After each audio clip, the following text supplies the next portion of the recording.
Pathan, places of worship act court में नहीं ठहरेगा, उसको 2 जगहों पर उसको चैलेंज किया गया है, 2 अलग अलग लोगों ने किया है। ज्ञानवापी को मस्जिद भी है या नहीं, इसको चैलेंज कर दिया है। कई सारे रास्ते हैं, आगे रास्ता वहां पर अगर साबित हो जाता है कि शिवलिंग है तो मंदिर बनाने का रास्ता खुलेगा। मिस्टर पठान, ये देखिए, अभी मैं सुन रहा था, आपने बताया याचिकादार ने याचिका पेश की है कि हमको वो जो दीवार है फाउंटेन के बाहर की उसको तोड़ना है। तो क्या ये डायरेक्ट उल्लंघन नहीं है प्लेसेस ऑफ वर्शिप एक्ट 1991 का? और आज बात हो रही थी सर्वे की, तो मैं तो कह रहा हूं मैं सर्वे रिपोर्ट को ही नहीं मानता, क्योंकि जिस आदेश पर लोअर कोर्ट के ऑर्डर पे ये सर्वे किया गया है, मेरा मानना है कि वो ऑर्डर ही पर से इलीगल है, बैड इन लॉ है, असंवैधानिक है, सुप्रीम कोर्ट के कायदे के अगेंस्ट है और प्लेसेस ऑफ वर्शिप एक्ट सारे ट्रायल कोर्ट बंद करा देते हैं, हैदराबाद में खोल देते हैं। नहीं मानते तो सर्वे सारे ट्रायल कोर्ट देश के बंद करा के हैदराबाद में, मुंबई में, मैं तो मुंबई में हूँ, मुंबई में खुलवा लीजिए, जहां ओवैसी जी और आप लोग मिल जाए वहीं पे छोटा ट्रायल कोर्ट करवा लीजिए, खुलवा लीजिए, जिससे पूरे देश का ट्रायल कोर्ट चलेगा। वाराणसी कोर्ट के जज बेकार, सुप्रीम कोर्ट जब अयोध्या पर फैसला दे तब सुप्रीम कोर्ट गलत, सब फैलिबल, बस एक इनफैलिबल AIMIM। हमने तो माना था ना सुप्रीम नहीं JS वर्मा ऑनरेबल जस्टिस जो थे सुप्रीम कोर्ट के, उन्होंने कहा था supreme court is supreme court not infallible. इतने बड़े जज जो भी रहे, अगर देश की जनता इसी तरह से कोर्ट की अवमानना करने लगे, आप लोग तो नेता हैं इसलिए कोर्ट भी नहीं सुनता, अगर आम आदमी ऐसे अवमानना करे फैसले का, सुनिए आप लोग तो सीधे सर्वे को अनकॉन्स्टिट्यूशनल कह रहे हैं। देश की कौन संविधान को नहीं मान रहा है, कौन फेथ पे लेके जा रहा है, तो हम सब देख रहे हैं। हमारा तो अप्रीहेंशन था ना, हमने कहा था बाबरी मस्जिद में क्या किया इन लोगों ने, अचानक से दिसंबर 1948 के रात के मंदिर बनाने का रास्ता खुलेगा, डीएम ने जाके ताला लगा दिया, वहां पे नमाज बंद हो गई। उसके बाद 1986 में जाकर राजीव गांधी ने ताला खुलवा दिए। और अगर बाबरी मस्जिद उस दिन वहां पर होती जिस दिन सुप्रीम कोर्ट ने फैसला सुनाया, तो आप मुझे पूरे देश को मालूम है कि फैसला अलग गया था। बाबरी मस्जिद फैसले में भी सुप्रीम कोर्ट ने कहा है क्रिमिनल एक्ट है, मगर किसी को कन्विक्शन नहीं दिया। अब ज्ञानवापी पे आ गए, अब मथुरा पे आ गए, फिर लखनऊ चले जाएंगे, दिल्ली चले जाएंगे, तो फिर प्लेसेस ऑफ वर्शिप एक्ट का होगा क्या? और अभी मेरे फाजिल दोस्त गौरव भाटिया बैठे हैं, सुप्रीम कोर्ट के बड़े वकील कल बता रहे थे कि मेरे हजारों के हिसाब से कोर्टेड जजमेंट है। आज उन्होंने कहा कि पार्लियामेंट का बनाया हुआ जो कायदा कानून है उसको भी नहीं मानेगा, लोअर कोर्ट ऑर्डर पास कर देगा। अब मुझे पता नहीं इनके जूनियर लोग के ऊपर क्या इफेक्ट होगा। पर बात नंबर 1, गौरव भाटिया, पार्लियामेंट ने एक्ट जब बनाया था तो इंटेंट क्या था उसका? उस एक्ट के इंटेंट को आप पढ़िए, 1991 का प्लेसेस ऑफ वर्शिप एक्ट का। और जब सुप्रीम कोर्ट ने बाबरी मस्जिद राम जन्मभूमि टाइटल सूट डिस्प्यूट को सुना था, जजमेंट दिया था, उस वक्त भी उनका इंटेंट एक ही था कि जितनी भी वर्शिप प्लेसेस है, मॉन्यूमेंट है, जो 15 अगस्त 1947 तक है,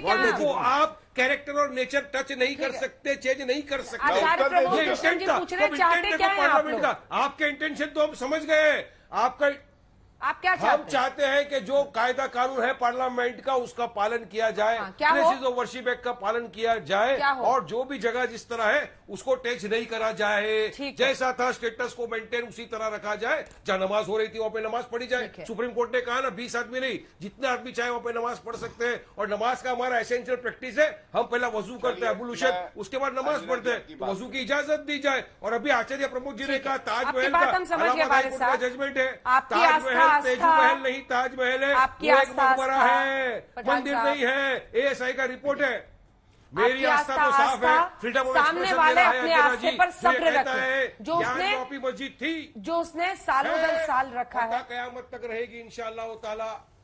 सर मैं तो फ्रीडम ऑफ आपकी जैसी भाषा का इस्तेमाल नहीं कर सकती, लेकिन कोर्ट को अगर मानते हैं तो इस तरह की बात मत किया कीजिए, क्योंकि देखिए चबूतरे पर दूर से अयोध्या में भी सदियों तक हिंदुओं ने पूजा की ना सर। 3 जगह है, काशी, मथुरा, अयोध्या।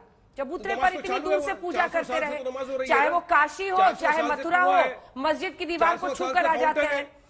माता श्रृंगार गौरी की पूजा एक दीवार पर कर लेते हैं दूर से, तो हिंदू तो इंतजार कर रहे हैं, लेकिन ये कोर्ट से रास्ता बन रहा है, इसलिए यही था यही रहेगा। मत बोलिए, तो वेट करिए ना, कोर्ट का फैसला आने दीजिए। इमोशंस का, फैक्ट का, आप तो इमोशन बार बार लाते हैं, वजू खाना करते हैं। पार्लियामेंट ने जब एक्ट इनेक्ट किया 1991 का, जुनैद हैरिस तब नहीं किया था क्या संज्ञान? सारी चीज का बिल्कुल, और वो एक्ट है, उस एक्ट के रहते कुछ भी नहीं हो सकता, ये गौरव जी को भी पता है। पास हुआ है, ठीक है जुनैद हैरिस। जुनैद हैरिस साहब, नहीं संविधान है, संविधान को मानेंगे या आस्था के ऊपर देश को चलाएंगे? पहले से सवाल कर लीजिए। ये प्लेसेस ऑफ वर्शिप बोलिए बोलिए, आप वजू खाने में आप ले आते हैं आस्था को। मैं मानू अंजना जी, बताइए। ठीक है, रुक जाइए जुनैद हैरिस साहब। मैं अपनी बात तो अभी नहीं कर रहा हूँ। अरे मेरे साथ चलिए ना, काफी अरे बाबा, अरे वकील साहब प्लीज एक सेकंड। खाने में फाउंटेन है, चलिए। हाँ ठीक है, आपने तो देख लिया फाउंटेन, पूरा बिजली पाइप सबका सप्लाई भी आपने दिखा दिया, फाउंटेन चला के भी दिखा दिया आपने, सब चल रहा है। रुक जाइए ना सर, कुछ तो कोर्ट पर छोड़िए। मुगल इतने बेवकूफ थे कि पूरे मंदिर को ध्वस्त कर दिया, सिर्फ एक शिवलिंग छोड़ दिया ताकि मोदी प्रधानमंत्री नहीं ध्वस्त किया, इसीलिए कहती हूँ वकील है, थोड़ा फैक्ट्स को जानिए। नहीं ध्वस्त किया, पूरी पश्चिमी दीवार मस्जिद की मंदिर की है, उसी की तस्वीरें रोज आपको दिखाते हैं, फिर भी आपको समझ नहीं आता है। नहीं है। पूरी दीवार खड़ी है सर, जाके देखिए, अपनी आंख से देखिए, छोड़िए सवे को, अपनी आंख से देखिए, अपनी आंख से दिखता है। कोई भी जो व्यक्ति वहां जाता है वो देखता है। जुनैद हैरिस, ये फवारा करना ठीक है? ये फवारा करना ठीक है मिस्टर हैरिस? फवारा आपने, मैं अगर कहते तो पहले मैं कुछ और बातें कर लेते, फिर फवारे पर बोलिए, पहले फवारे पर बात कर लूं, आप जैसा कहें। पहली बात तो मैं ये कह रहा हूं कि अभी बीजेपी के प्रवक्ता अपने आप को हिंदुओं की एक लीडरशिप की बात कर रहे थे। क्या संविधान में यकीन रख लेना कोई बहुत बड़ी मजबूरी है जो नहीं रख पाते? क्या ये मुसलमानों को और तमाम लोगों को जो इस मुल्क में रहते हैं उनको ये रिप्रेजेंट नहीं कर सकते हाकिम होने की हैसियत से? ये तो सबके हैं ना। ये अपने आप को क्यों समझते हैं कि हम सिर्फ हिंदुओं के ही हैं? अभी इन्होंने कहा था, ये बड़ी अफसोस की बात है। अब आ जाते हैं संविधान पर। जो चीज 1937 में जिसका फैसला हो चुका कि नीचे से ऊपर तक मस्जिद है, 1991 का एक्ट हमें ये भी क्लियर कर दिया कि भाई अब मसला खत्म करो कि जो हो चुका। बाबरी मस्जिद पर भी मुसलमानों ने कहा ना, उसे एक्सेप्ट किया। अब मसला खत्म करो, जो जैसे है वैसे करो, हम नेशन के लिए मिलकर के काम करें। हमारे सामने बहुत मुद्दे हैं, हम विश्व गुरु बनने की बात कर रहे हैं और बार बार हम अपना स्तर नीचे गिराते चले जा रहे हैं। और बड़ी पार्टी का लीडर, जो हुक्मरान पार्टी का लीडर है, एक कम्युनिटी के नाम कह रहा है कि हम सिर्फ उसको रिप्रेजेंट कर रहे हैं। ये कब तक ये चलेगा? जवाब दीजिए गौरव। और नहीं, और ये सिलसिला कब तक चलेगा? आज एक मस्जिद, कल दूसरी मस्जिद, कल तीसरी मस्जिद, ये सिलसिला कब तक ये मुल्क को ऐसे निचोड़ते रहेंगे?